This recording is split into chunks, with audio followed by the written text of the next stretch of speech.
volunteered to do any kind of drawing I could. They had a high school yearbook, so I would do any cartoons that they wanted. I started doing some political cartoons. If somebody needed a sign or a brochure, like there was for a lawn service, I would volunteer to draw it. Still wasn't very good, but I was getting better, and I wanted to practice to get better. My mother, the Finnish mother that you saw, was very supportive, and she actually allowed me to paint on my walls so I could be totally surrounded by cool artwork.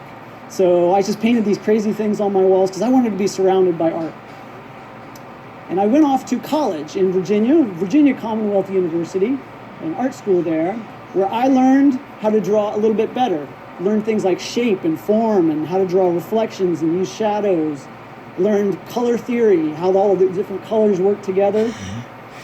We learned to use various mediums like pastels. We took a hammer and drew it in pastels and did like a scratch board kind of thing, and scary oil paintings. After college, I decided I am going to go to New York and follow my dream to be an illustrator in New York. And I went there and I did some work for the New York Times.